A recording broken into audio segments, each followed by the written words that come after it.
Hello, good morning and welcome back. Today you didn't have your CPT, है ना? Generally तो Wednesday CPT होता है, तो small break it seems. आज वैसे सब्जेक्ट कौन सा ड्यू है अभी CPT का? इंग्लिश। इंग्लिश तो आज क्यों नहीं हुआ? सर अच्छी बात है, नहीं हुआ। वो है, that's not a point I mean. नहीं मतलब मैं ऐसे पूछ रहा हूँ कि जनरली तो कंटिन्यूअसली हो जाता है ना, तो आज क्यों नहीं हुआ? कोई रीजन है या मतलब जस्ट ऐसे ब्रेक दे दिया? No reason. सर सिलेबस नहीं हुआ शायद से पूरा। अच्छा, मतलब सिलेबस थोड़ा पेंडिंग था इसलिए। चलो व्हाटएवर, चलो anyway, so let's start the discussion. Yesterday we had some kind of a surprise this thing, and that is elastic versus inelastic. If you remember, तो हमने डिस्कस ये किया था कि इंटरेस्टिंगली ज्यादातर कोलिशंस जो यूनिवर्स में होता है वो इलास्टिक होते हैं, क्योंकि ज्यादातर जो कोलिशंस होते हैं वो माइक्रोस्कोपिक कोलिशंस। तो microscopic collision means what, in which the particles involved are considered to be very small.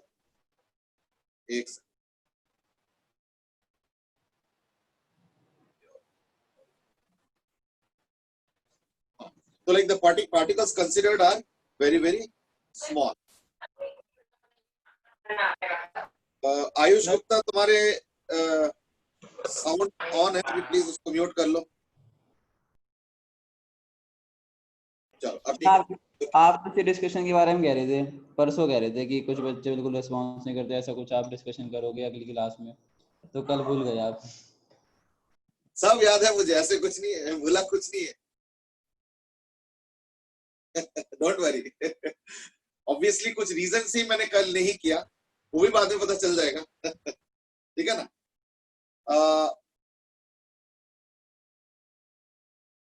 चलो, anyway, let's begin with the messages that have come. Good morning from Rishabh, Dhruv, Aryant, Harshit, Devrat. Acha, Aryant has also talked about some English.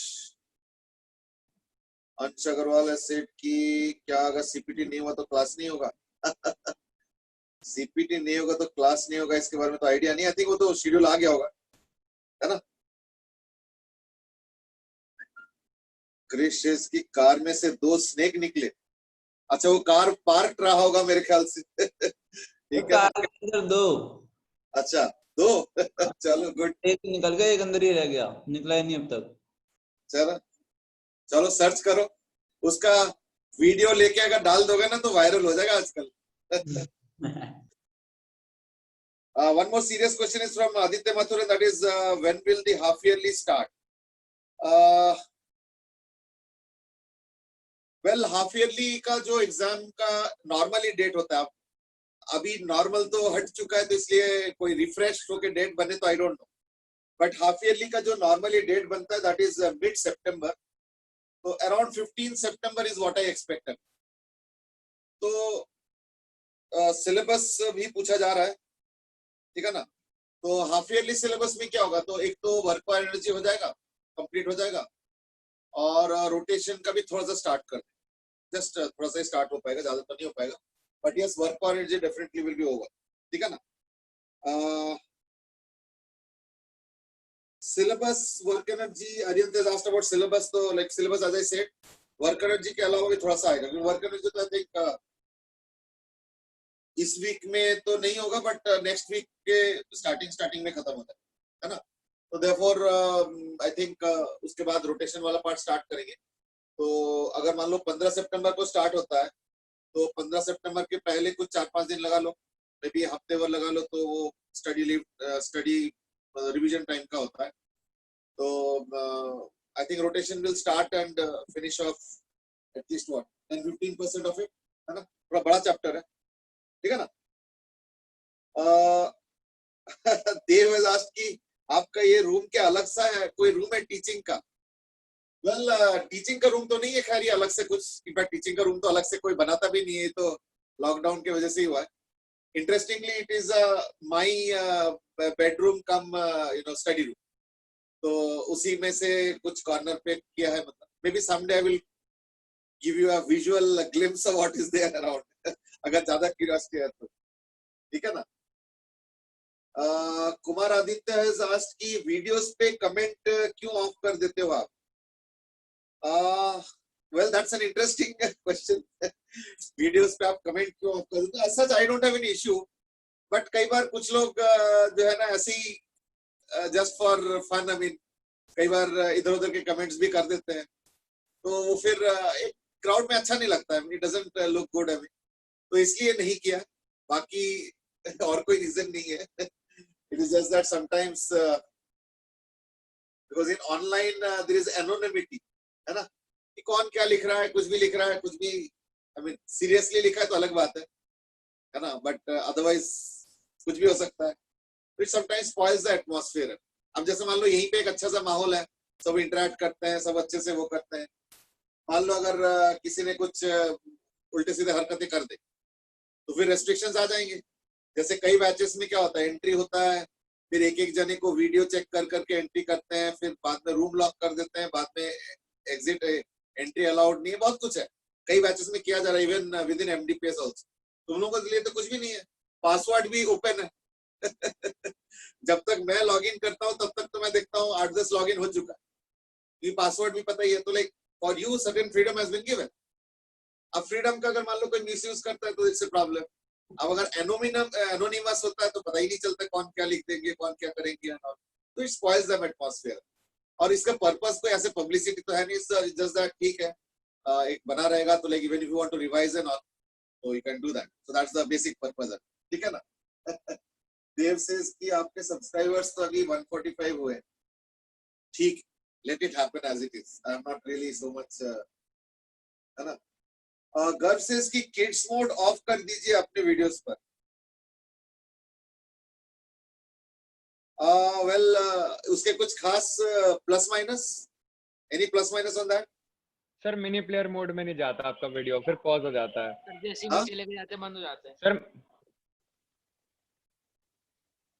Yes sir, वो sir- नीचे वाली screen करते हैं ना तो वो pause हो जाता है, उसमें this app is not supported for children. Yes sir. Sir जैसे फुल स्क्रीन पे देखते हैं तो चल रहा होता है, जैसे नीचे लेके जाते हैं मिनी प्लेयर में करते हैं तो पॉज हो जाते हैं. चलो मतलब उसके मैं चिल्ड्रन वाला मोड ऑफ कर दूं, यही है ना बोल रहे हो ना? Yes sir. चलो ठीक है, ठीक, वो फिर मैं करूंगा. तो चलो ठीक, आज से तो कर ही दूंगा, पीछे वाले का जो भी आ रहने दो, है ना. ठीक है ना. चलो I think now it's time to start. Som has asked की वेल नहीं, भव्य हैज आस्क्ड की level of half yearly CPT वाला होगा क्या? No, not at all. Level of half yearly will be very very less. क्यों? Because it is totally, I will repeat, totally in the CBSE pattern. तो इसलिए half yearly के लिए तो बिल्कुल मत डरो. इनफैक्ट हाफ ईयरली के लिए तो कोई तैयारी मत करो. हाफ ईयरली का तैयारी हाफ ईयरली के 5 दिन या 6 दिन पहले करो, बस, दैट्स इट. उसके पहले अपना जैसे शेड्यूल है बना हुआ है, अगर वो चार्ट बना रहे हो and all, maintain that, don't do anything else. ठीक है ना. चलो और एक लास्ट क्वेश्चन ले लेता हूँ. I think after that let's start. वो बिल्ली वाले क्वेश्चन का आंसर दे दो. सर फिर क्या पूरा लिखना पड़ेगा? Yes, that is the negative side, कि वो बिल्कुल सीबीएसई टाइप का पेपर होगा, उसमें डेरिवेशंस भी आएंगे, what is you know impulse, इस टाइप के भी क्वेश्चन आएंगे एंड सो ऑन, सब कुछ आएंगे, नो बारिंग फॉर एनीथिंग. ठीक है ना. चलो let's start. I mean we were discussing about collisions, तो we were at a point where we were discussing कि ज्यादातर कोलिजंस यूनिवर्स में इलास्टिक होते हैं. क्यों? because they are mostly you know microscopic in nature. हाँ, जो macroscopic collisions होता है वहां पे energy loss होता है. ठीक है ना. तो let's discuss today, or let's start the discussion today by discussing energy loss. ठीक है ना. तो energy losses during collision. तो energy losses during collision.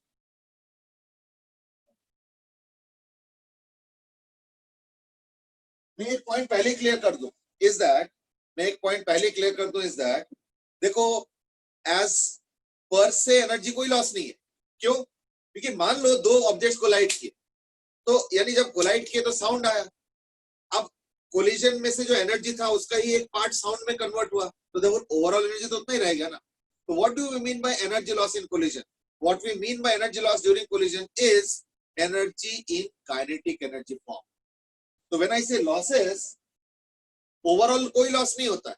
अब अगर मान लो काइनेटिक एनर्जी का थोड़ा कम हो जाए और वो साउंड में चला जाए तो लॉस कहाँ हो, है नहीं. So when we are saying loss, it means what? We are only talking about kinetic energy loss, which converts to other forms. ठीक है ना? Which converts to other forms. Okay. So that's how. Let's look at the different ways. I mean, number one is obviously sound energy. I think there's nothing unusual. जब भी collision होता है, दो marble hit करता है, bat और ball hit करता है, वगैरह वगैरह. फुटबॉल किक किया जाता है, हॉकी स्टिक से कुछ करते हैं हम लोग, है ना, रैकेट से हिट करते हैं, टेबल टेनिस, बैडमिंटन, कुछ भी करते हैं. तो ये सारे जो कोलिजन होता है उसमें देखना साउंड भी एक इंटीग्रल पार्ट होता है. दो गाड़ियां भिड़ जाते हैं तो साउंड भी इंटीग्रल पार्ट होता है. So that's how energy is lost in the form of sound. Second is in the form of light. Now I say light कैसे ना, देखना कभी कभी दो पत्थर लेके, अगर सॉलिड पत्थर ले लो ना और ऐसे टक टक टक टक करो तो देखना उसमें से स्पार्क्स होते हैं. यानी light, not only light, energy is also lost in the form of electrostatic. अब लोग इलेक्ट्रोस्टैटिक कैसे ना, इलेक्ट्रोस्टैटिक इस तरीके से कि देखना जब तुम दो ऑब्जेक्ट्स को ऐसे रब करते हो ना, दो पत्थर को लेके, तो देखना उसके अंदर कभी कभी चार्ज भी आ जाता है. तो जहां चार्ज आ गया तो इन दैट केस क्या होगा ना, इलेक्ट्रोस्टैटिक एनर्जी भी आ गया. ठीक है ना. अब वो इलेक्ट्रोस्टैटिक एनर्जी क्या फॉर्म होता है, formula and all we will study in details in 12th, so I'm not sharing that. I'm only saying yes, it can be also lost in the form of electrostatic energy. ठीक है. You get third form.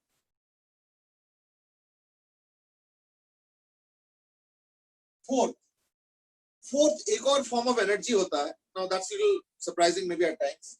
Of course, चलो एक major का भी बता देता हूँ पहले. heat. I think heat is obvious. जैसे हम लोग एक कील ठोकते हैं हैमर से, या कोई भी दो ऑब्जेक्ट्स को ऐसे ऐसे हिट करो थोड़ी देर के लिए, ऐसे फिर टच करके देखो, देखना गर्म हो गया होगा. दो गाड़ियां भिड़ जाते हैं, कभी उसके सरफेस को टच करके देखो तो देखना जो है गर्म हो गया होगा. तो that means what, heat energy. इसके अलावा एक और एनर्जी भी फॉर्म होता है, that is called as deformation energy. Now image से ये कौन सा एनर्जी हो गया, है ना, ये तो हम लोग पहली बार सुन रहे हैं. देखो डिफॉर्मेशन एनर्जी एक्चुअली क्या है ना, it is a form of elastic energy.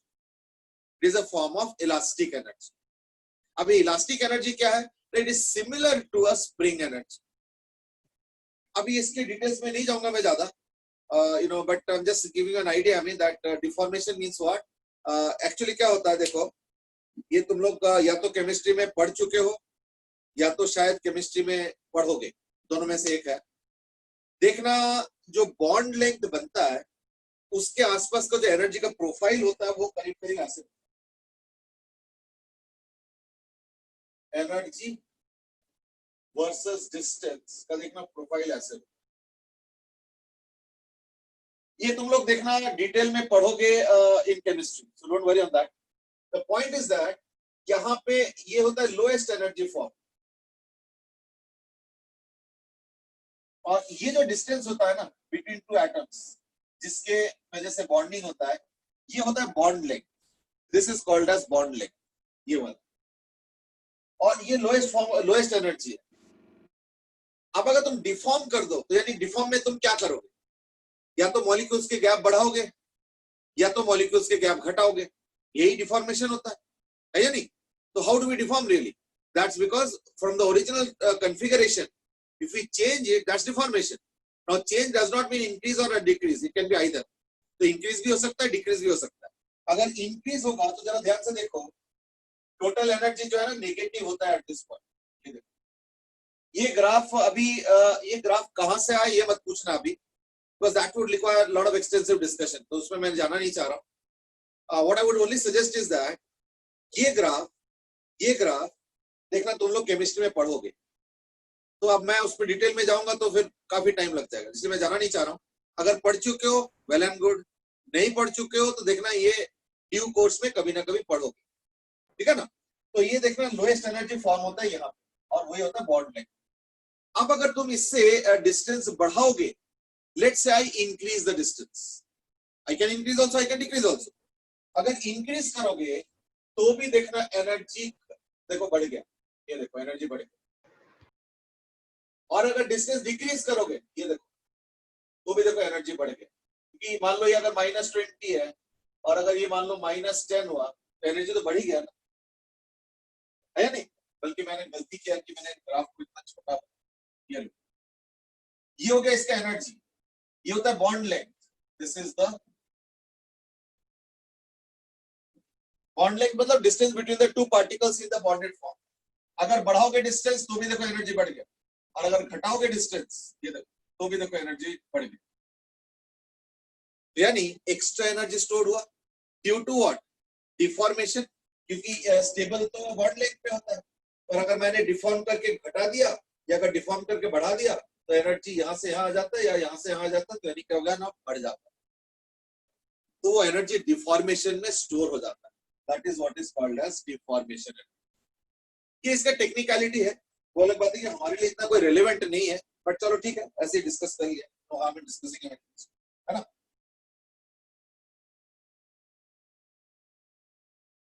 चलो, so like these are the different forms in which energy can be lost. ठीक है? Somebody asked something, I think. Om has asked कि sir ये तो material dependent है ना, तो generally count करेंगे electrostatic energy. See, सिर्फ material dependent ही नहीं है, ये situation dependent भी है। हर कोलिजन में इलेक्ट्रोस्टैटिक एनर्जी जनरेट नहीं होगा, ऐसे हर कोलिजन में हर टाइप का एनर्जी जनरेट नहीं होगा। मैं कह रहा हूं कि कोलिजन में ये फॉर्म्स ऑफ एनर्जी से लॉस हो सकता है, तो कई बार इनमें से 2-3 होगा, कई बार सारे होंगे, कई बार 1-2 होंगे, कई बार अकेले एक होगा form, that is different. I am just giving a glimpse of what energy loss means और where does the energy go in these forms. That's what I was wanting to highlight. ठीक है, चलो लेट्स मूव ऑन। तो kinetic energy loss के बारे में बात कर रहे थे अभी, लेकिन हम लोगों ने जो कल डेरिवेशन किया था, याद करके देखो, वी स्टार्टेड विद इलास्टिक, याद आ रहा है ना? और हमने जब डेरिवेशन किया तो हमने देखा था कि उसमें एक लास्ट में कंक्लूजन आया था। तो इन केस ऑफ इलास्टिक एक कंक्लूजन आया था, याद करके देखो, और कंक्लूजन आया था V2 minus V1 is equal to minus of U2 minus V1. ये आया था। This is nothing but relative velocity after collision.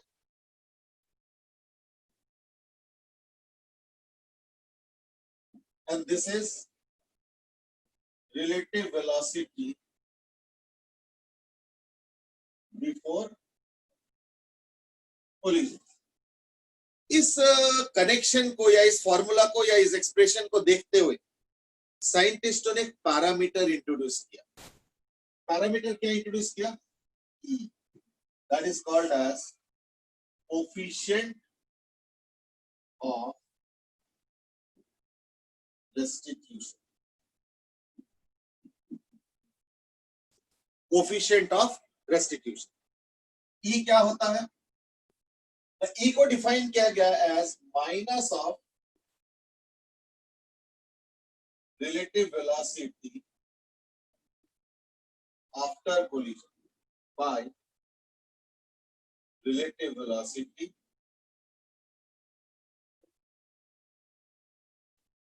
before collision. So E is called as coefficient of restitution. Now we might say E क्या parameter है, करता क्या है?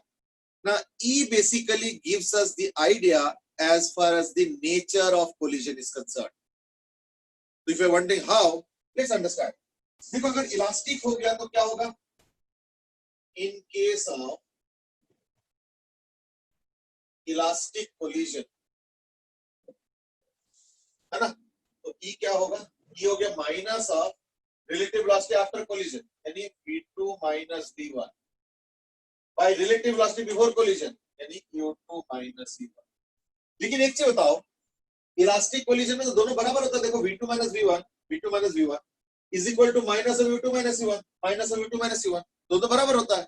यानी elastic collision में क्या होगा ये इक्वल टू 1। ये हो गया अगर कोलिजन इलास्टिक हुआ। Elastic means what? No energy loss. ठीक है, तो इसका मतलब क्या हुआ? No energy loss.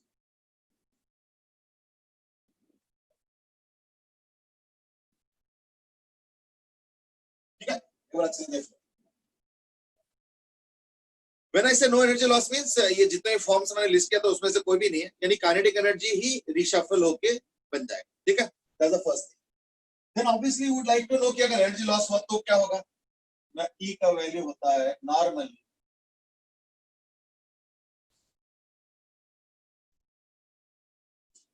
E is equal to 1, elastic E less than 1, जो क्या inelastic। inelastic का मतलब क्या? There is some energy loss, कुछ एनर्जी लॉस हो रहा है। इसका मतलब क्या हुआ?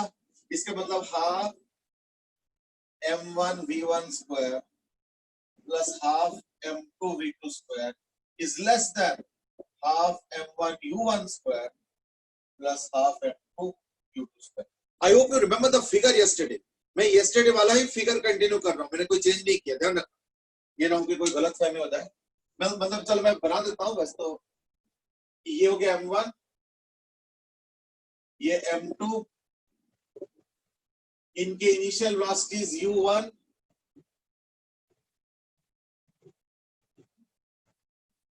u2 और बाद में हो गया v1 v2। ये है। इन द मीन वाले क्वेश्चन आया, देवराज से दैट इज सर ये माइनस साइन ये डिनोट कर रहा है कि relative velocity before collision is direction opposite to direction of relative velocity after collision. Let me answer like this, normally you are right, normally यही होता है। ठीक है ना, नॉर्मली यही होता है कि देखो अगर पीछे से ये फास्ट आया तो ये स्लो है मान लो, और पीछे से फास्ट आया तो उसके बाद क्या होगा? ये स्लो हो जाएगा और वो फास्ट हो जाएगा। तो any situation will be somewhat like this, यानी पीछे वाला फास्ट आया तभी तो कोलिजन हुआ, और फास्ट में जब धक्का लगा, फोर्स लगा, तो ये स्लो हो गया क्योंकि इंपैक्ट फोर्स दोनों पे एक्ट कर रहा होगा। तो ये स्लो हो गया और वो फास्ट हो गया। सो that is what normally happens. ठीक है, that is what normally happens. तो इनइलास्टिक में क्या होगा? This is what happens in case of inelastic collision.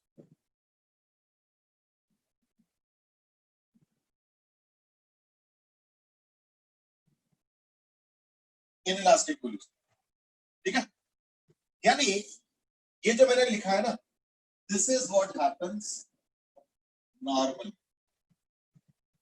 Normally या नॉर्मली छोड़ो, most.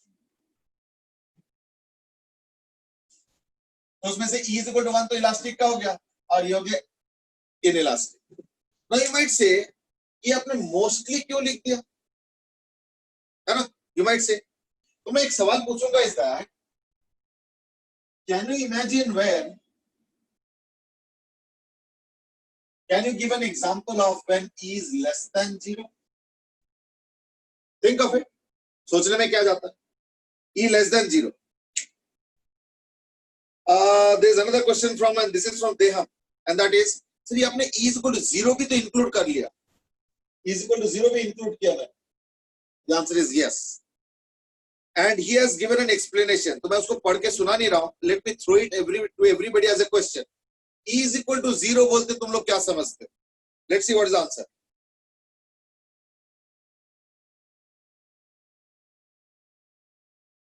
E is equal to 0 बोलते क्या समझते हो? वैसे तो देहम ने एक आंसर दिया है, पर उसको मैं रीड आउट नहीं कर रहा हूँ. Let me see. Perfectly inelastic. नहीं, नाम नहीं चाहिए. What do you mean? What will happen? Well, okay. Now these are interesting languages. Aryan says कि that means they will stick together. Okay, they will stick together.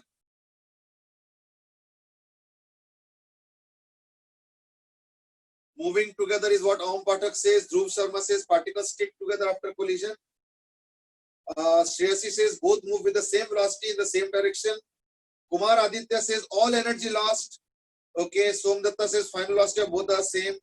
Mansha, when after collision they will stick together. Rishabh Jan, stick together. They are moving together, move together. Relative velocity becomes 0. Okay, fine. Now I have a hang of what everybody is thinking. अब सुन लो, पहले तो गलत answers को मैं point out करना चाहूँ, and that is all energy lost. No. E is equal to 0 का meaning ये नहीं है, तो मैं लिखता जा रहा हूँ. चलो अभी E less than 0 छोड़ो, E less than 0 बाद में डिस्कस करेंगे. E is equal to 0. Wrong. Wrong या not necessarily correct. A. All energy lost.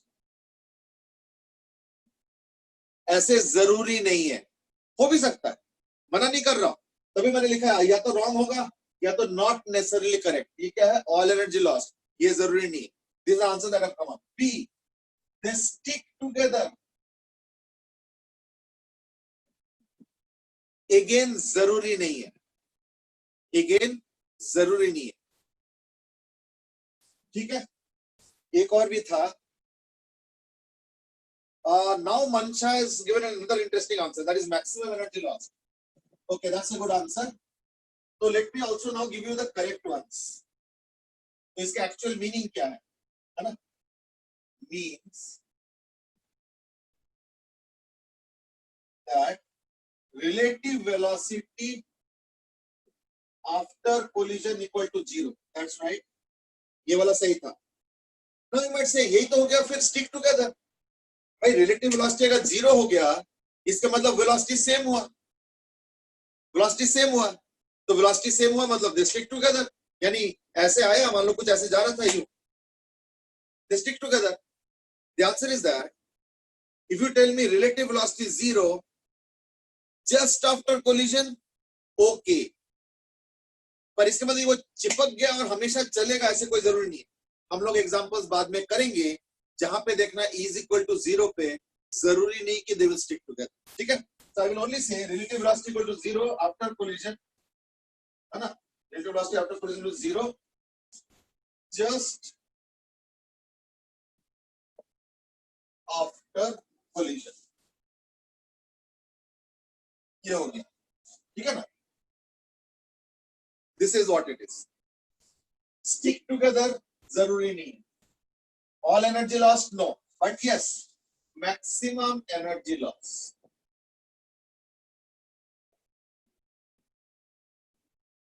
और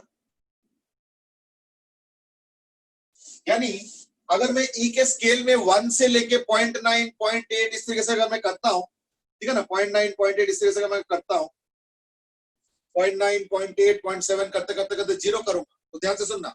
E का वैल्यू अगर तुम 1 से स्टार्ट करके 0.9, 0.8 करते करते 0 करोगे, तो देखना E is equal to 1 पे लॉस होता है 0%.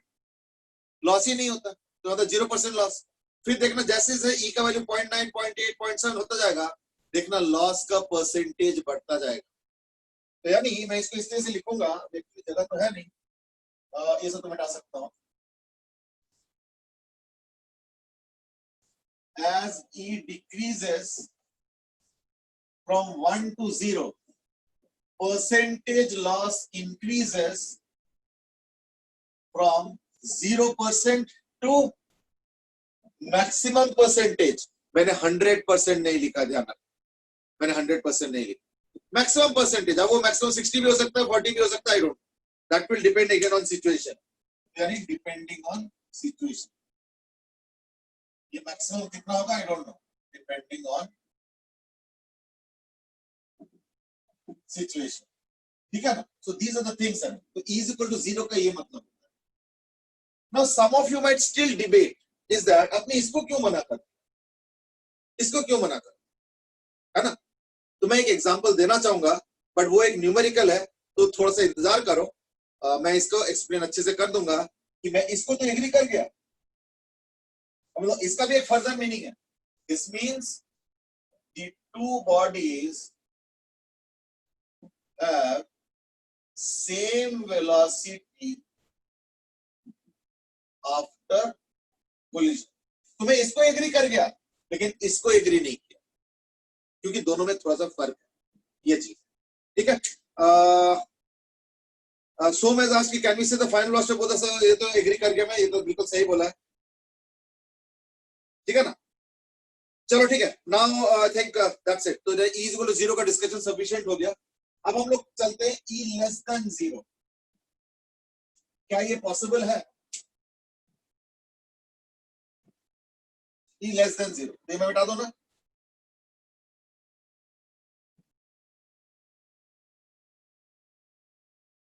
क्या ई लेस देन 0 हो सकता है? That's the question. और इसके कुछ कुछ शायद आंसर आए। E less than 0 when the direction of relative velocity of approach is same as the direction of relative velocity of separation. वो तो ऑब्वियस हो गया वो तो ऑब्वियस हो गया, वो तो फार्मूला से बता रहे हो। कुछ प्रैक्टिकल सिचुएशन बताओ। देवव्रत सेड कि may be coefficient of distribution is negative in oblique collision. ना ओब्लिक कोलिजन तो बिल्कुल अभी साइड में रखो। अच्छा bye the way, oblique collision और ई वाले कोलिजन में एज सच टेक्निकली कोई फर्क नहीं है, बट देन क्योंकि oblique collision is slightly different discussion, अभी फिलहाल उसको साइड रखो, but it has nothing to do with E less than 0, ठीक है ना। तो E less than 0, any example?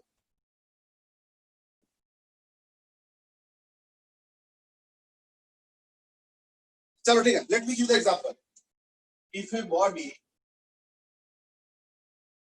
penetrates and passes through the other body, तो फिर होगा। जैसे मैं एग्जांपल बताता हूं, सपोज ये ए है और ए मान लो एक बुलेट है, मान लो ये 40 मीटर पर सेकंड, और ये एक बॉडी है जिसका मान लो है सपोज 10 मीटर पर सेकंड। ये हो गया बिफोर कोलिजन, और आफ्टर कोलिजन पता चला इस बॉडी के थ्रू एंड थ्रू चला गया, ऐसे कर, और इसका स्पीड मान लो हो गया लेट्स से 30 मीटर पर सेकंड, और इसका स्पीड मान लो थोड़ा सा बढ़ गया, मान लो हो गया 15 मीटर पर सेकंड, लेट्स से, यानी पेनिट्रेट करके चला गया। तो देखो इनिशियल, अब किसको ऑब्जर्वर मानोगे? तो इसको ऑब्जर्वर बना लेता हूं, ये बी है, ये बी है, ये ए है। तो अगर मैं ऑब्जर्वर बी बनाता हूं, ऑब्जर्वर को अगर मैं बी बनाता हूं, तो वी रिलेटिव, या चलो फटाफट मैं वैल्यूज पुट कर देता हूं, है ना। तो क्या हो गया, U1 40, U2 10, V1 30, V2 15। E क्या होता है? Minus of V2 minus V1 by U1 minus U2 minus of V2, V2 is 15 minus V1, sorry, V2 minus, V2 minus U2 by U2 minus, V2 minus V1, हाँ ठीक है, U2 minus V1, ठीक है, V2 minus V1, तो 30 by U2 minus U1, that is 40. Yeah. 15 minus 30 is minus 15, और 10 minus 40 is minus 30, यानी हो गया माइनस।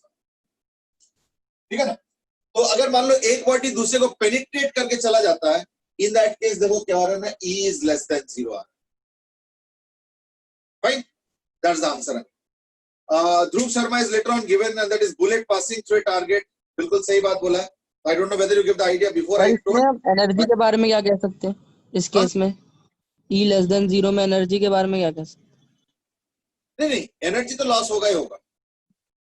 पेनिट्रेट करके गया मैं तो एनर्जी तो लॉस होगा ही होगा, ठीक है ना, वो तो होना ही होना।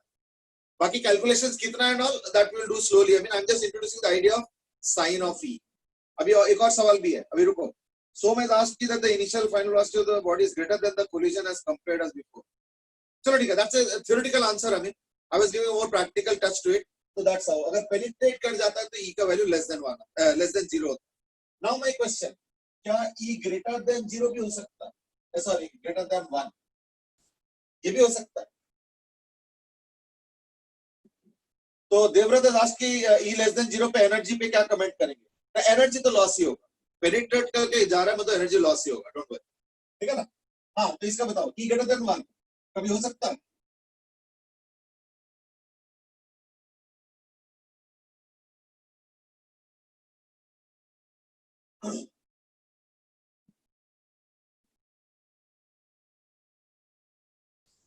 E greater than 1, is that a possibility? Okay, Krish says कि ना ये तो हो नहीं सकता है. Dhruv Sharma has given an interesting answer. I will come to that.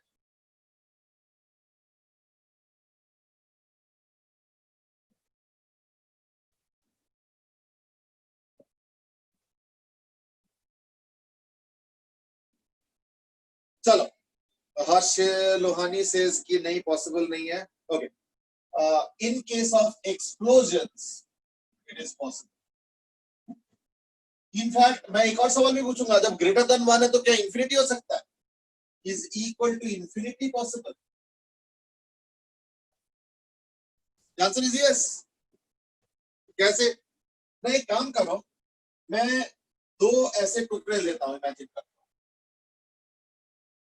और यहां पे कोई एक्सप्लोसिव रख लो, कोई एक्सप्लोसिव रख लो.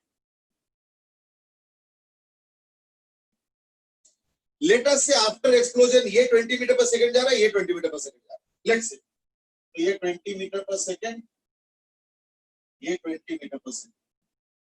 तो अब U1 is equal to U2 is equal to तो 0 आ रहा है. V1 is equal to आ गया -20 मीटर पर सेकंड, and V2 हो गया इक्वल टू +20 मीटर पर सेकंड. तो therefore E क्या होगा? Minus of V2 minus V1, 20 minus -20 by U2 minus U1.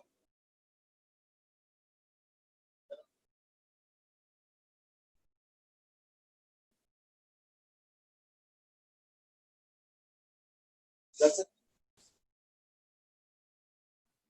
Sir इसमें एनर्जी गेन होती है? एनर्जी पता क्या नहीं, इसमें थोड़ा सा कंट्रोवर्शियल आंसर है, बता दूं कैसे. ना इस केस में एक इंटरनल एनर्जी कन्वर्ट हुआ एक्सटर्नल फॉर्म. समझ रहे हो कैसे? ना एक्सप्लोजन का मतलब क्या होता है, वो जो एक्सप्लोसिव होता है उसके पास केमिकल एनर्जी स्टोर होता है, केमिकल पोटेंशियल एनर्जी कहते हैं इसको. एक्सप्लोजन की वजह से क्या हुआ ना, that is getting convert to kinetic energy. तो देखो यहाँ पे energy gain loss is slightly a little bit kind of a diffuse discussion. अगर मैं सिर्फ प्योर काइनेटिक एनर्जी फॉर्म में बोलता हूं तो मुझे तो बोले लग रहा है कि एनर्जी गेन हो रहा है ना, बट एनर्जी गेन तो होता नहीं है. तो माइट से ये कैसे हो गया, एनर्जी गेन कैसे हो गया? एक्चुअली एनर्जी यहाँ पे कुछ और फॉर्म से कन्वर्ट हुआ है. So that is the apparent gain to say, ठीक है ना. तो therefore this question is little diffuse discussion, मतलब एकदम यस और नो मैं कमेंट नहीं करना चाहूंगा. मैं इतना ही कहूंगा कि अगर काइनेटिक एनर्जी को ही सिर्फ एनर्जी कंसीडर किया जाए तो in that case energy gain हो रहा है सिस्टम, यस. बट अगर ओवरऑल एनर्जी देखा जाए तो there is no gain, because part of the chemical potential energy is what is converting to kinetic energy. मैं पार्ट इसलिए बोल रहा हूं क्योंकि कुछ पार्ट शायद एक्सप्लोजन होगा तो लाइट भी होगा और साउंड भी होगा और हीट भी प्रोड्यूस होगा. तो पूरा जो केमिकल पोटेंशियल एनर्जी एक्सप्लोसिव में था उसका कुछ पार्ट लाइट में चला गया, हीट में चला गया, साउंड में चला गया. जो बच गया वो जो है काइनेटिक एनर्जी में convert. So that is the overall discussion. That's how I would be able to answer your question. But yes, if you look at only kinetic energy per se, ठीक है, gain हो रहा है. What to say? क्या करूं?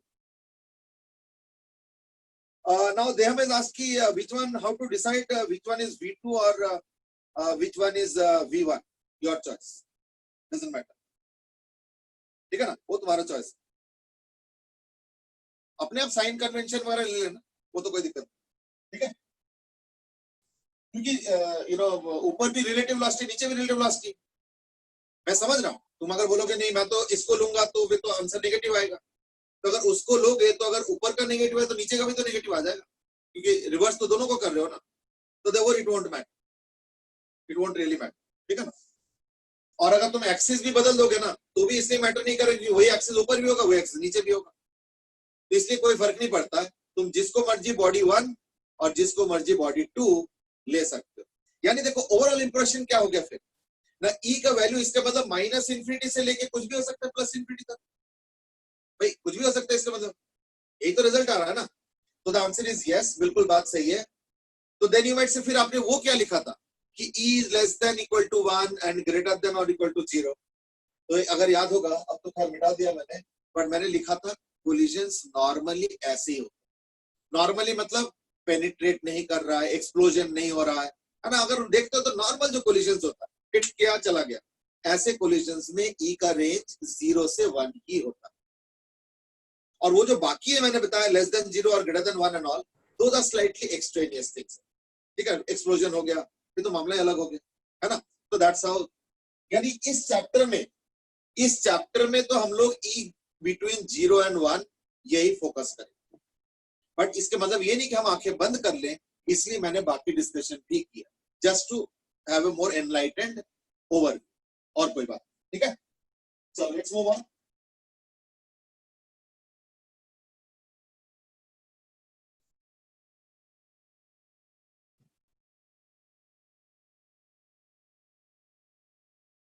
Sir जो ये हमको बताता क्या है, बस एनर्जी लॉस बताता कि एनर्जी लॉस हुई है, गेन हुई है, ऐसा कुछ? E is just, देखो normally E is just a measure of the nature of collision, कि एनर्जी लॉस होगा या नहीं। वो भी मैं सिर्फ नॉर्मल कोलिजन्स की बात कर, वो एक्सप्लोसिव वाला और पेनिट्रेशन वाला वो सब की बात नहीं कर। नॉर्मल जैसे कोलिजन होता है, यानी बेसिकली मैं पार्टिकल्स के कोलिजन्स की बात कर, मैक्रोस्कोपिक वाला नहीं, पार्टिकल्स, छोटे छोटे पार्टिकल्स, ठीक है ना। देवव्रत से फिर हम अगर पेपर में आए तो क्या लिखेंगे? देखो पेपर में अगर इस तरीके से कोई क्वेश्चन आता है कि what is the range of E possible, तो हम तो लिखेंगे माइनस इनफिनिटी से प्लस इनफिनिटी, नो इश्यूज, उसमें कोई दिक्कत, उसमें कोई प्रॉब्लम नहीं, ठीक है ना। चलो नाउ लेट्स स्टार्ट। अब हम करेंगे स्पेशल केसेस। सबसे पहले तो अगर मास इक्वल होता है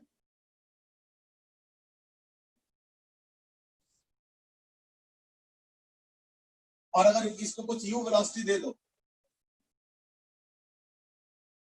और वो रेस्ट पे है, मान लो इनिशियल, जो कि बिफोर कोलिजन, और E इज इक्वल टू 1, यानी elastic collision, equal mass, head on, एक बॉडी रेस्ट पे, दूसरा आके हिट करता, तो क्या होगा? In that case momentum conservation mu plus 0 is equal to mv1 plus mv2। इसका फाइनल वेलोसिटी v1 और इसका फाइनल वेलोसिटी z, तो कैंसिल कर लो तो ये हो जाएगा u is equal to v1 plus v2। That's equation 1। फिर क्या, क्योंकि इलास्टिक है तो therefore E is equal to 1 is equal to v2 minus v1, ठीक है ना, जो माइनस लेके by v2 by 0 minus u, यानी u is equal to v2 minus v1। ये हो गया इक्वेशन। अब दोनों को ऐड कर लो तो 2u हो जाएगा, एडिंग क्या हो जाएगा ना, 2u इज इक्वल टू, उधर से v1 कैंसिल, 2v2, यानी v2 is equal to u। अगर v2 u होता है तो v1 माइनस v1 क्या होगा, तो u तो कैंसिल, तो 0, यानी क्या हो गया, v1 इज इक्वल टू 0। यानी क्या हो गया ना, अगर मान लो ये मास है और यहाँ पे आके कोई इक्वल मास का हेड ऑन कोलिजन इलास्टिक होता है, तो ये आके हिट करेंगे, खुद रेस्ट पे आ जाएंगे और ये वाला पार्टिकल उतने वेलोसिटी, दैट्स द केस, ठीक है। इसके तरह एक और भी है। So therefore what happens, particle 1, particle 2, so particle 2 moves with velocity is equal to u and particle 1 comes to rest. This is the conclusion, ठीक है ना। सेकेंड, ये भी स्पेशल केस है, mass equal is equal to 1, कैसे ना, m, ये भी है,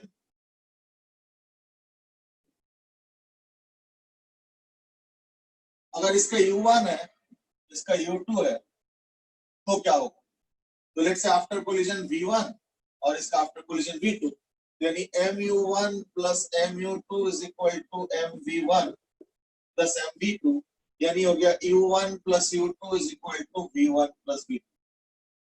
ये हो गया इक्वेशन 1। ये हो गया मोमेंटम कंजर्वेशन।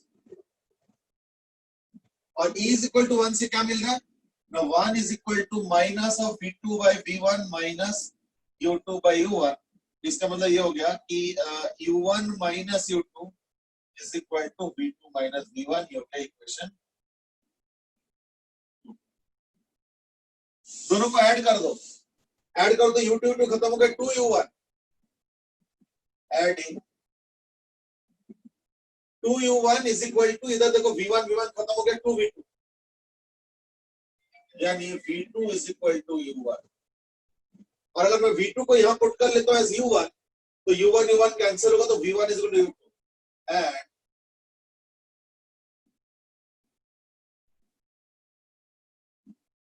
इसका मतलब क्या हुआ? velocities are interchanged. Now Devrat has asked another question, and that is, क्या एक्सप्लोजन के केस में भी एनर्जी कंजर्वेशन होगा, सॉरी मोमेंटम कंजर्वेशन होगा? वेल द आंसर इज, थोड़ा इससे कंफ्यूजन क्रिएट नहीं होना चाहिए, ध्यान रखना। आंसर इज दैट एनर्जी तो हर कोलिजन में कंजर्व है और मोमेंटम भी हर कोलिजन में कंजर्व है। बट यू माइट से अभी तो आपने इलास्टिक इनइलास्टिक ये सब जो किया ना, देखो वो हो गया अगर सिर्फ काइनेटिक एनर्जी को एनर्जी मानते हो तो ओवरऑल तो हमेशा ही कंजर्व्ड होगा, है ना? तो देखो ओवरऑल सब कुछ कंजर्व्ड है। Only thing is that if you consider only kinetic energy, तो इन दैट केस अगर काइनेटिक एनर्जी कंजर्व्ड होता है तो इलास्टिक, और अगर काइनेटिक एनर्जी कंजर्व नहीं होता है तो inelastic. That's how we have discussed it, number 1। Number 2, अब आ जाओ एक्सप्लोजन। एक्सप्लोजन में भी टोटल एनर्जी कंजर्व्ड है और मोमेंटम भी कंजर्व्ड है। मोमेंटम तो इसलिए क्योंकि सारा force internal explosion force. Energy में क्या है ना, initial total chemical potential energy निकाल लो, बाद में heat energy, sound energy, light energy, kinetic energy निकाल लो, इन सबको जोड़ लो और वो जो केमिकल पोटेंशियल एनर्जी उनके साथ बराबर करो, देखना बराबर आए। पर हाँ, अगर काइनेटिक एनर्जी को काइनेटिक एनर्जी मानते हो सिर्फ, तो that case obviously energy gain हो रहा है, क्योंकि इनिशियल तो काइनेटिक एनर्जी था ही नहीं और एक्सप्लोजन हो गया तो एकदम से 2 टुकड़े चले गए या जितने भी टुकड़े वो चले गए, तो ऑब्वियसली फिर काइनेटिक एनर्जी गेन हुआ। That's the overall. But momentum तो इसलिए कंजर्व होगा क्योंकि कोई एक्सटर्नल फोर्स ही नहीं है, इसलिए हम लोग कंजर्व करेंगे, है ना? तो दैट्स द आइडिया। चलो, so I think I have now answered all this questions. अब एक काम करो, फटाफट एक छोटा सा क्वेश्चन कर लेते हैं just to get in tune with this idea, ये जो वेलोसिटी इंटरचेंज वाला आइडिया, ठीक है ना? छोटा सा क्वेश्चन है, फटाफट आंसर हो जाएगा, देखना। It should not take you more than a minute, half a minute. Suppose एक पार्टिकल है 2 kg का, ये भी 2 kg का, या एक काम करो 4 kg, E is equal to 1। इसका वेलोसिटी है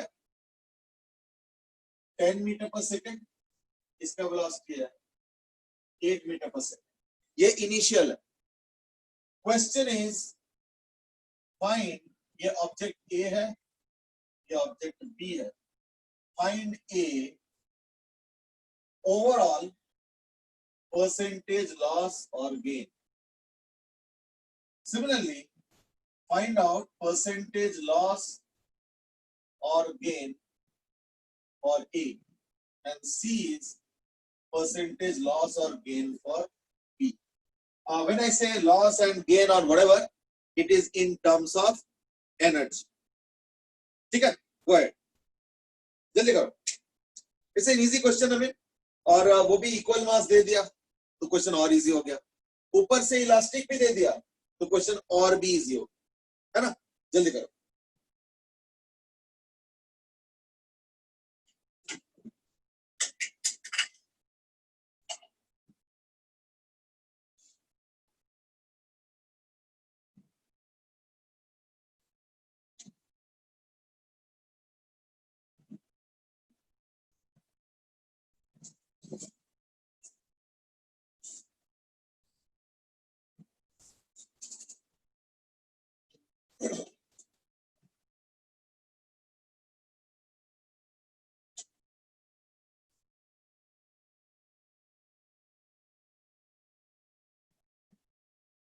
Okay, Aryan Jan has given a quick answer, that is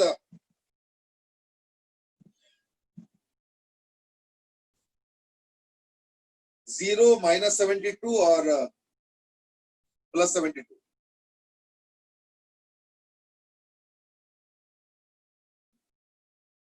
Dhruv Sharma is also given 0, -72, +72. Aryan says कि ना ये मिस्टेक हो गया. चलो फिर दोबारा कैलकुलेट करो.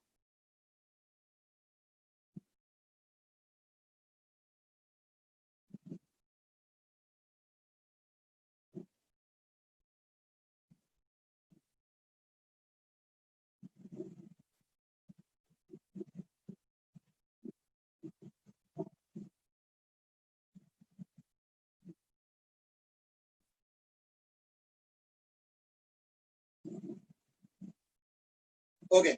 Aditya Mathur has given the answer. Okay, Aditya Mathur has given the first correct answer 100%. सारे correct. Harshit has given 0, 36 and -36 and +36. कृष्णागर ने भी ऐसे कुछ दिया 900/60. चलो ठीक. ओके, एक गलत फहमी पता है कई बार क्या होता है कि अगर मान लो इन दोनों का देखो ओवरऑल तो लॉस इसलिए नहीं हो सकता है क्योंकि E = 1. ओवरऑल का तो आंसर हो गया 0. इसके लिए तो सॉल्व करने की जरूरत नहीं. तो भाई थ्योरी हमें पता है. तो A का हो गया 0%. B का देखो क्या हो रहा है. B का ये हो रहा है कि देखो यहाँ पे हाफ mv² में से हाफ m मैटर नहीं करता क्योंकि हाफ m ये सब कैंसिल हो जाएगा. What is mattering is v². तो इसका v² क्या है 10² 100. बाद में इसका वेलोसिटी 8 का स्क्वायर 64 हो जाएगा क्योंकि ये 8 हो जाएगा और वो 10 हो जाएगा. इंटरचेंज होता है ना. इसलिए इसका 10² यानी 100 से हो जाएगा 8² यानी 64 यानी 36 का डिक्रीज. इसलिए इसका हो गया 36% लॉस. बट अब कुछ लोगों ने क्या मिस्टेक किया है. एक दो मिस्टेक्स ऑलरेडी दिख रहा है मुझे. ऋषभ जैन ने भी सेम मिस्टेक किया and so is Devvrat Tewatia, Dhruv Sharma. सब लोग बड़े कॉमन मिस्टेक कर रहे हो. अब देहम ने उसको शायद ठीक किया. ठीक है ना. एंड दैट इज सबसे पहले तो आदित्य माथुर ने ऑलरेडी ठीक कर दिया. Just because the velocity are getting interchanged, therefore, now listen to the language carefully. A का kinetic energy loss has to be equal to B का kinetic energy gain. ये तो होना पड़ेगा. क्यों? क्योंकि ओवरऑल तो लॉस ही नहीं हो रहा. E = 1 है तो लॉस तो 0%. लेकिन इसका मतलब ये नहीं है कि A का परसेंटेज लॉस और B का परसेंटेज गेन भी सेम होगा. ये नहीं है. क्यों? क्योंकि जब हम लॉस और गेन देखते हैं तो बराबर आएगा क्योंकि ओवरऑल लॉस हुआ नहीं. लेकिन जब हम गेन परसेंटेज या लॉस परसेंटेज कैलकुलेट करेंगे वो तो उनके इनिशियल वैल्यूज पे करेंगे. देयरफॉर सी वाला जो होगा वो होगा 56.25%. क्योंकि बी का कैलकुलेशन कैसे होगा. बी का कैलकुलेशन होगा लॉस. लॉस में तो होता है initial minus final by initial into 100. और जो इसका गेन होगा वो होगा 10² minus 8² by 8² into and that is 36. This is 56. ठीक है. 10 है तो वही चीज 36 ही है. 36/64. तो दिस इज इक्वल टू 36/64 और वो हो गया 36/100. तो ये तो कैंसिल हो गया यानी कि 36%. देखो परसेंटेज गेन लॉस अलग होगा. हाँ, अमाउंट ऑफ गेन और लॉस बराबर होगा. That is for sure. That is for sure. हाँ ठीक है. अब लोगों ने करेक्ट करना शुरू कर दिया. अब तो सब लोगों ने करेक्ट करना शुरू कर दिया. आई थिंक देवव्रत तेवतिया, हर्षित, अब तो सब लोगों ने करेक्ट करना शुरू कर दिया. ठीक, चलो ठीक है. अब देखो ये सब कई बार ना हम लोग हड़बड़ी में मिस्टेक कर देते. इट वाज गुड दैट मतलब was that it was a good job by Aditya. He kept his cool. क्योंकि ये मिस्टेक हड़बड़ी में ही होता है. ये जो कई बार हम लोग इसको 36 निकाल के दूसरे का -36 कर देते हैं ये मिस्टेक हड़बड़ी में ही होता है ना. क्योंकि दोनों का बेस अलग है. इसका 100 और इसका 64. So therefore though the calculation is the same but the percentage will be different. मतलब एनर्जी कैलकुलेशन सेम होएगा लेकिन परसेंटेज कैलकुलेशन अलग आता है. ठीक है. चलो now let's focus on E = 0. let's focus on E = 0. अभी हम लोग थोड़ी देर पहले कह रहे थे कि E = 0 का मतलब 100% लॉस ऐसे कोई जरूरी नहीं। बोल रहे थे थोड़ी देर पहले, तो उसका एक एग्जांपल कर, जैसे मैं एक सिंपल से कर देता, मैं खुद ही कर रहा हूँ। सपोज ये 4 kg है और मान लो ये 2 kg है, इसका वेलोसिटी मान लो 4 मीटर पर सेकेंड और इसका वेलोसिटी मान लो है सपोज इसका सपोज 5 है और इसका मान लो 2 मीटर पर सेकेंड और E इज इक्वल टू 0 है, E इज इक्वल टू 0, ठीक है ना। तो मोमेंटम कंजर्व होगा।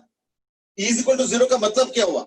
E इज इक्वल टू 0 का मतलब हो गया कि दोनों आफ्टर कोलिजन सेम वेलोसिटी से चलेंगे, यही मतलब होता है। तो मैं काम करता हूं, सीधे मैं ले लेता हूं V, यानी 5 into 4 plus 2 into 2 is equal to 4 plus 2 into V, ये हो गया 24।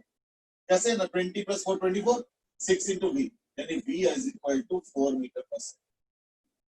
तो K1 is equal to half into 4 into 5 square plus half into 2 into 2 square, कितना आ गया? 25 दुगना 50 और 4 यानी 54। K2 हाफ इंटू दोनों इकट्ठे चल रहे तो 6 ही ले लो इंटू 4 का स्क्वायर, है ना। तो 316 यानी क्या होगा 48, यानी क्या हो गया, लॉस इज इक्वल टू 6। ठीक है, एक बार कैलकुलेशन चेक कर लेना।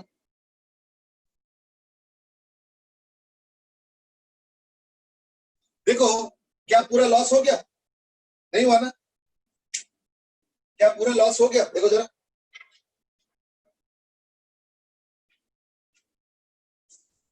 पूरा लॉस कहां हो गया? 6 जूल का तो लॉस हुआ है नहीं, ओनली 6 जूल का लॉस हुआ। therefore E is equal to 0 does not necessarily mean all energy is lost। इस पर हम लोगों ने डिस्कस किया था।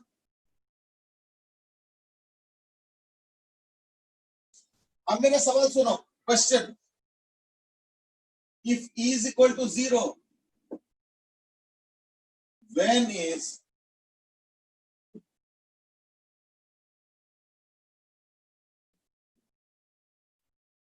energy of loss equal to 100%? अभी बता, E is equal to 0 दिया हुआ है।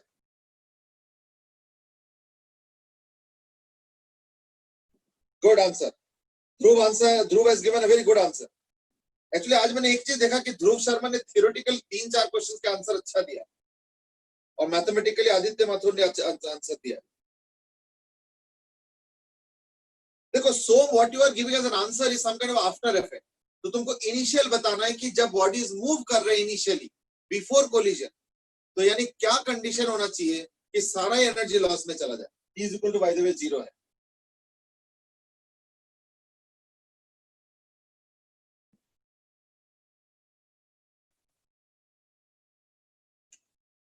अरियंत ने आंसर दिया है बट थोड़ा सा इनकम्प्लीट है, थोड़ा सा। मैं अरियंत का आंसर रीड आउट कर रहा हूं, अभी ध्रुव का आंसर रीड आउट नहीं कर रहा हूं, ध्रुव का एकदम 100% करेक्ट आंसर।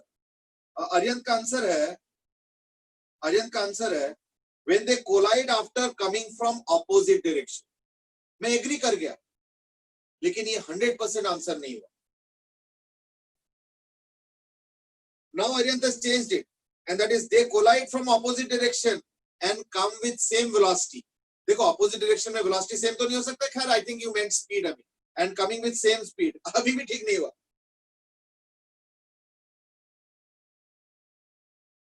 सेम स्पीड नहीं, सेम स्पीड जरूरी नहीं है, सेम स्पीड जरूरी नहीं है। नाउ अरियंत सिंस की बस रुक जाना चाहिए। अरे ये तो ऑब्वियस है, अगर सारा काइनेटिक एनर्जी लॉस हो गया इसका मतलब वो क्या हो रहा है ना, बॉडी रुक गए आके, ये तो ऑब्वियस है। लेकिन कब रुकेंगे?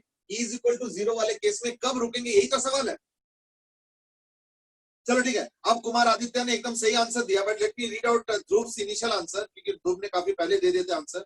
Late me read that answer, and that is two bodies having equal and opposite momentum if they collide with E is equal to 0 of course। तो equal and opposite momentum अगर है और अगर वो collide करता है और अगर E 0 होता है, ऐसे केस में क्या होगा, बॉडी स्टॉप कर जाएगा। मैं इसको क्वांटिफाई कर सकता हूं, तो मैं कर ही देता हूं। यानी पहली बात तो सेम डायरेक्शन के कोलिजन में हो ही नहीं सकता।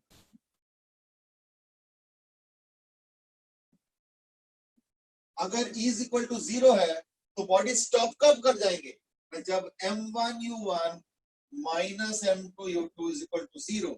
यानी स्पीड, यानी 100% लॉस कब होगा, ए E इज इक्वल टू 0 होना चाहिए। Initially bodies must move in opposite direction में होना चाहिए। और क्या C है, m1u1 minus m2u2 is equal to 0। तो यानी क्या हो रहा है ना, u1 by u2 should be equal to m2 by m1, है ना। तो therefore speed ratio is equal to opposite of mass ratio, वही वाला ये वाला जो चीज, यानी u1 by u2 is equal to m2 by m1। ये तीनों कंडीशन अगर सेटिस्फाई होगा, ये तीनों कंडीशन अगर सेटिस्फाई होगा, तो इन दैट केस क्या होगा, बॉडीज आएंगे, कोलाइड करेंगे, और अगर E इज इक्वल टू 0 है तो वहीं पे बॉडीज रुक जाएंगे। That is what is going to happen. ठीक है ना, that is the overall answer. Fine, I hope you got all the points. I think we had a good discussion on E and various aspects of E. E is actually a very important identifying factor in case of collisions, and that's why maybe we discussed about E so strongly. जैसे suppose मैं एक question पूछ रहा हूं, and that is, देखो अगर मान लो एक प्रोजेक्टाइल है मान लो, और उसको मैंने थ्रो किया है 50 मीटर पर सेकेंड से, मान लो 53 डिग्री एंगल पे, और ये मान लो है 120 मीटर सामने, तो ये कोलाइड करके ऐसे गिरेंगे। तो find out D। D is equal to कितना होगा, ये क्वेश्चन हमने कर रखा है। ये तो हमने कर रखा है मालूम है। अभी रुको, पहले इसको करो फिर पूछूंगा। ये 120 मीटर दे रखा है।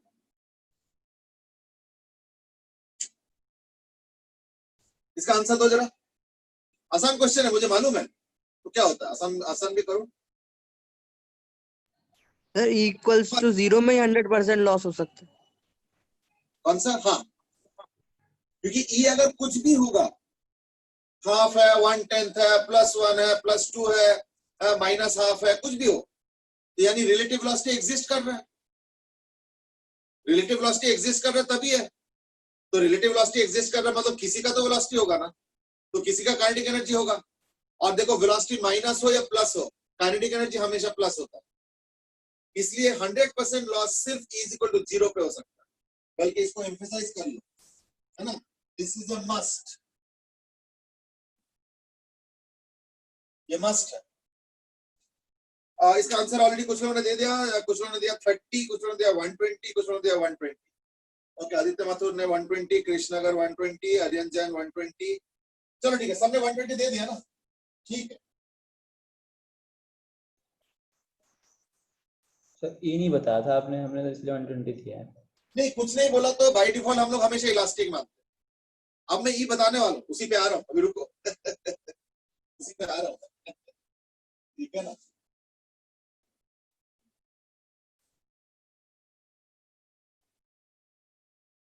अब मैं एक काम करता हूं, इस क्वेश्चन में E इज इक्वल टू 1/2 कर देता हूं, तो क्या होगा, है ना। तो पहले तो ये 120 को चेक कर लिया जाए।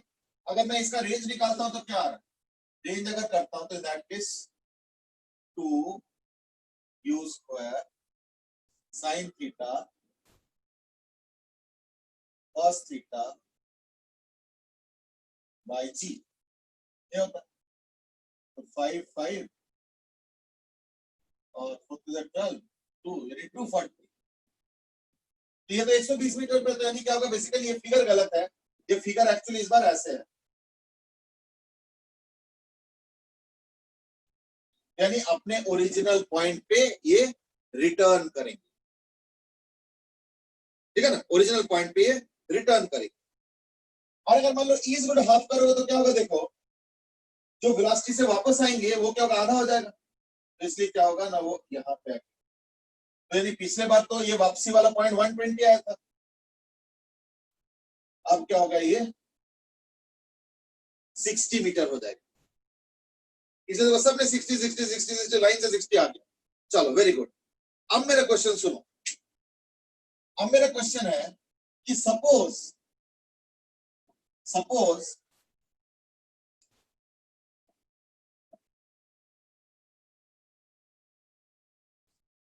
अब ये 60 मीटर है, तो find E so that it returns to the same point.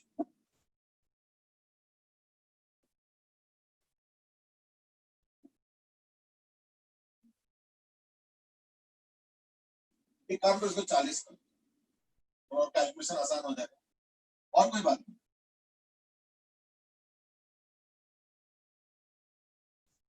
नहीं sorry,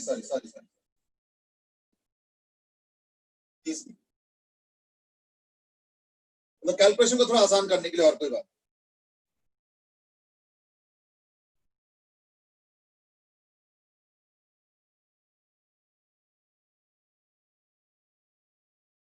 they have given an answer and that is equal to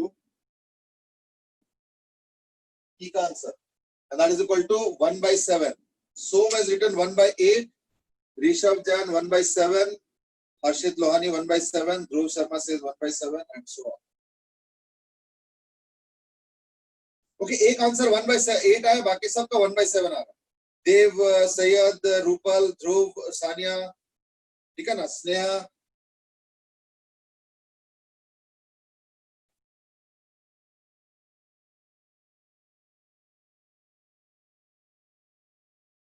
सोम, हर्षित, ध्रुव शर्मा, सानिया, सबने दिया, सागरिका, भव्य, सबने एकदम से धड़ से 1/7 कर। एक्चुअली पता क्या हो रहा है, सबसे बढ़िया जो बेनिफिट इस बार हो रहा है वही हो रहा है कि वर्टिकल मोशन में कोई इंपैक्ट नहीं हुआ, वर्टिकल मोशन में कोई इंपैक्ट नहीं हुआ,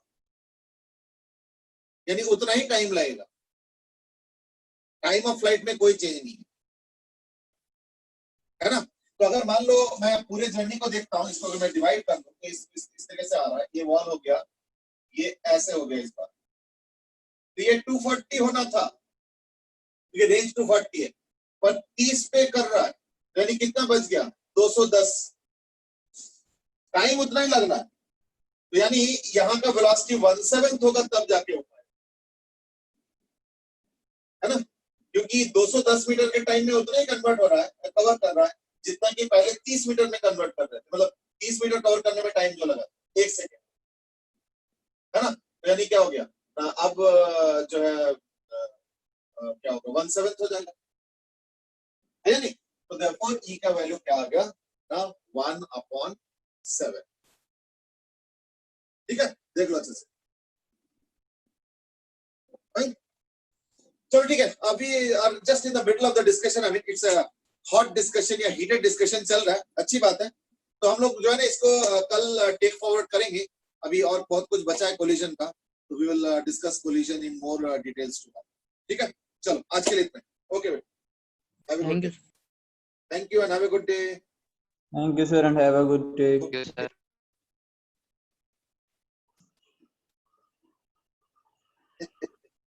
देवराज इज वेरी क्यूरियस क्यों, मैं कल बताऊंगा चलो ओके बेटा, आज के लिए